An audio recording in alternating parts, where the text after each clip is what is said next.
राज्यात तसेच शहरात मोठ्या प्रमाणात सुरू असलेल्या खाजगी शिकवणी वर्गावर तसेच टाय-अप वर्केनुसार त्यांच्या सहकार्य करणाऱ्या शाळा व महाविद्यालयांवर तात्काळ कडक निर्बंध आणण्याबाबतचे निवेदन महाराष्ट्र नवनिर्माण सेनेप्रणीत जनहित कक्षाद्वारे राज्य शिक्षण मंत्री माननीय दीपक केसरकर यांना नागपूर शिक्षण उपसंचालक श्री नरड यांच्याद्वारे देण्यात आले. चर्चेदरम्यान खाजगी शिकवणी वर्ग व त्यांच्या संलग्न शाळा व महाविद्यालये यांच्याद्वारे शिक्षण विभागात सुरू असलेला प्रचंड भ्रष्टाचार उदाहरणासह नमूद करताना मनसे शहर अध्यक्ष श्री विशाल बगडे व जनहित कक्षाचे प्रदेश उपाध्यक्ष श्री अरुण तिवारी यांनी सदर शिकवणी वर्गावर कडक निर्बंध तसेच त्यांच्या सहकार्य करणाऱ्या शाळा महाविद्यालयांवर मान्यता रद्द करण्यासारखी कडक कारवाई करण्याची मागणी केली. जय महाराष्ट्र. मी महेश जोशी, प्रदेश सरचिटणीस जनहित कक्ष व विधी विभाग महाराष्ट्र नवनिर्माण सेना. आज महाराष्ट्र नवनिर्माण सेनेचे शहर अध्यक्ष विशालभाऊ बडगे, शहर सचिव घनश्यामजी निखाडे, जनहित कक्षाचे प्रदेश उपाध्यक्ष अरुणभाऊ तिवारी आणि प्रदेश चिटणीस परागभाऊ सावजी त्यांच्याचबरोबर माझे बाकी सगळे प्रमुख पदाधिकारी आणि कार्यकर्ते, आज आम्ही सगळ्यांनी नागपूर विभागाचे शिक्षण उपसंचालक श्री नरड साहेब यांना एक निवेदन सादर केलं. विषय गंभीर होता. खाजगी शिकवणी वर्ग आणि शाळा आणि महाविद्यालय यांच्यामध्ये जे सिंडिकेट आहे, जो टायअप आहे, याच्या संबंधात याच्यावरती निर्बंध आणण्यासाठी शासनाने आणि खास करून शिक्षण विभागाने प्रयत्न करावेत, याच्यासाठी आज आम्ही हे निवेदन उपसंचालकांच्याकडे दिलं. निवेदन शिक्षण मंत्र्यांच्या नावाने होतं, जे उपसंचालकांना आम्ही मेलद्वारे पाठवायची विनंती केली आहे. सगळ्यांना कल्पना आहेच की 11वी 12वी हे जे काय वर्ग चालतात, याच्यामध्ये महाविद्यालयामध्ये विद्यार्थ्यांची उपस्थिती ही नगण्य असते. फक्त हॉल तिकीट घेण्यापुरतेच त्यांच्याकडे ॲडमिशन घेतली जाते आणि बाकी विद्यार्थी हे खाजगी वर्गामध्ये खाजगी ट्युशन क्लासमध्येच जातात आणि कॉलेज असल्यासारखे किंवा शाळा असल्यासारखे ते पूर्ण वेळ तिथे शिकतात. प्रात्यक्षिक जे द्यावं लागतं 10वी 12वीसाठी तेवढं देण्यापुरतेच ते फक्त जातात आणि त्यांना त्या प्रात्यक्षिकांचे पूर्ण मार्क मिळतात. या ट्युशन क्लासेस जे आहेत, या ट्युशन क्लासेसच्या फीज या भयंकर आहेत. काही लाखामध्ये यांच्या फीज आहेत आणि त्यांना मिळणारी जी सोयीसुविधा आहे ही पंचतारांकित हॉटेलसारखी सोयीसुविधा त्यांना मिळतात. सगळ्यात मजेशीर आणि तितकीच दुःखद बाब ही आहे की या महाविद्यालयामध्ये शिकवणारे जे प्राचार्य आहेत, हे प्राचार्य महाविद्यालयात न शिकवता याच ट्युशन क्लासेसमध्ये दुसरी नोकरी करतात आणि लाखो रुपये कमवत आहेत.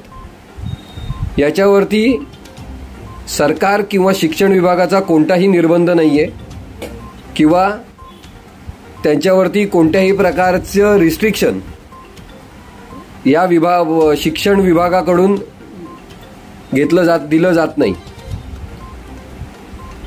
याच्यामुळे पालकांना प्रचंड आर्थिक नुकसान होत आहे, त्यांना मानसिक त्रास होतोय आणि या सगळ्यामधून मार्ग काढण्यासाठी आणि जनतेला न्याय मिळवून देण्यासाठी आज आम्ही शिक्षण उपसंचालकांची भेट घेतली आणि त्यांना विनंती केली की या ज्या काही खाजगी शिकवणी वर्ग आहेत याच्यावरती तात्काळ निर्बंध घाला.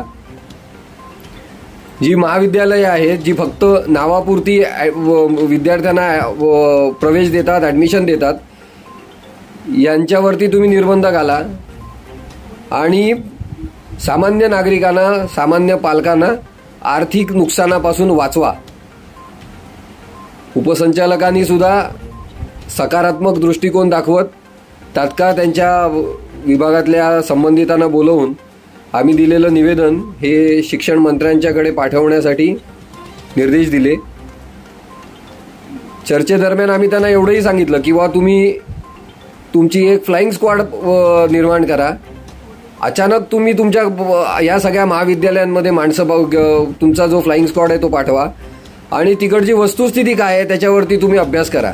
तुम्हाला तिथे कोणीही विद्यार्थी ज्यांनी तिथे ॲडमिशन घेतलेली आहे ते मिळणार नाहीत. सगळ्यात मजेशीर बाब ही आहे की जे विद्यार्थी आहेत ज्यांनी ज्या कॉलेजमध्ये ॲडमिशन घेतली त्यांना हेही माहीत नसतं की त्यांनी कोणत्या कॉलेजमध्ये ॲडमिशन घेतली आहे किंवा त्यांचे प्राचार्य कोण आहेत, त्यांची नावं काय.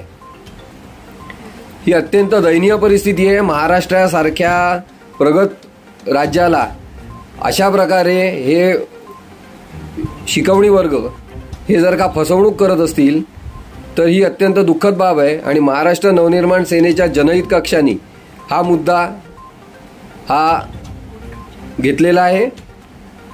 आणि याच्यानंतर जर का शिक्षण विभागाकडून कोणत्याही प्रकारची जर का कारवाई करण्यात आली नाही तर महाराष्ट्र नवनिर्माण सेना आणि जनहित कक्ष हे स्वतः त्याच्यामध्ये पुढाकार घेतील. सगळ्या महाविद्यालयामध्ये जाऊन व्हिडिओ रेकॉर्डिंग करतील आणि ती जी काही प्राप्त माहिती आहे ती सगळी प्राप्त माहिती शिक्षण विभागाकडे देऊन फौजदारी कारवाई करण्याबाबत त्यांना विनंती करण्यात येईल. जय महाराष्ट्र. आज महाराष्ट्र नवनिर्माण सेना जनहित कक्ष की तरफ से शिक्षण उपसंचालक श्री नरर साहब को एक निवेदन दिया गया जिसमें ये कोचिंग क्लासेस की जितनी भी लूट खसोट चालू है उस पर निर्बंध लाया जाए. होता ये है कि ये लोग बच्चों से फीस ले लेते हैं, प्रोफेसर के अच्छे अच्छे बड़े बड़े सर के चेहरे दिखा के ये लोग फीस ले लेते हैं और बाद में सर को ये लोग पैसे नहीं देते हैं. मतलब उनकी टाइम पे सैलरी नहीं देते, 2-2 3-3 महीने इनकी सैलरी नहीं देते हैं और उसके बाद सर वो क्लासेस छोड़ के चले जाते हैं. अब बच्चा जिस सर को देख के आया हुआ है, जिसके लिए 1.5 लाख रुपए उसने दिया, वो उसको 3 महीने बाद अगर वो सर बदल जाएगा तो बच्चे को दूसरे सर से वो पढ़ना नहीं होता है, समझ में नहीं आता है. उससे बच्चे का बहुत नुकसान हो रहा है. बच्चे क्लासेस क्लियर नहीं कर पाते हैं. पेरेंट्स की बच्चों से उम्मीद होती है, दबाव होता है, पैसे भी जाते हैं और बच्चे बेचारे इस प्रेशर में न पिताजी को बता सकते हैं, न क्लासेस को कंप्लेंट कर सकते हैं. इससे बच्चों का बहुत नुकसान हो रहा है. प्लस ये शिक्षण संस्था जितनी भी कोचिंग क्लासेस हैं, कॉलेज में एडमिशन करा के जिसका 75% अटेंडेंस कंपलसरी है, वहाँ ना भेजते हुए उनकी बायोमेट्रिक अपने ही ट्यूशन इंस्टीट्यूट में रख के यहीं से उनकी प्रेजेंटी लगवा देते हैं. इससे जो शिक्षण संस्था है वो फ्री के पैसे ले रहे हैं. जहाँ इनकी अटेंडेंस, जहाँ इनकी पढ़ाई 20,000 रुपये सालाना में हो सकती थी, उसके लिए ये लोग 50,000 सालाना ले रहे हैं. ऊपर से क्लासेस के पैसे अलग.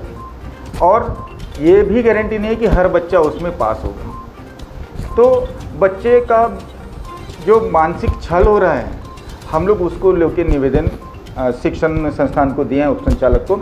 लेकिन इनका कहना ऐसा है कि हम लोग इसमें कुछ नहीं कर सकते क्योंकि हमारे पास इसके अधिकार नहीं दिए गए. अब ये लोग सिर्फ शॉप एक्ट में अपना गुमास्ता बनवाते हैं और ट्यूशन क्लासेस चालू करते हैं जिसमें अरबों खरबों का व्यापार करते हैं. ये लोग सिर्फ व्यापार कर रहे हैं और अरबों खरबों के व्यापार पे किसी भी एजुकेशनल इंस्टीट्यूट का, गवर्नमेंट एजुकेशनल इंस्टीट्यूट का इन पे कोई भी अड़ावा नहीं है. कोई किसी भी तरीके की रेगुलरिटी अथॉरिटी नहीं बनी है. इसका तो समझ के बाहर की चीज़ है. मीन्स ये ट्यूशन क्लासेस सिर्फ और सिर्फ लूट मचा के रखी. अगर आपने 20 से क्लास छोड़ दिया तो आपको पैसे वापस नहीं मिलेंगे. अगर प्रोफेसर्स ने अपनी नौकरी छोड़ दी सैलरी नहीं मिलने पे तो उनको भी सैलरी नहीं दी जाती है. महाराष्ट्र में जितने भी बड़े इंस्टीट्यूट हो, चाहे वो एलन हो, फिटजी हो, आकाश हो, अनअकैडमी हो, सारे बाहर के हैं. आके यहाँ स्थानिक टीचर लोगों को हायर करते हैं और उनको 3-3 महीने पगार नहीं देते हैं. फिर वो छोड़ देते हैं क्योंकि सैलरी के भरोसे ही लोगों के घर चलते हैं. अगर सैलरी नहीं देंगे तो वो काम कैसे करेंगे.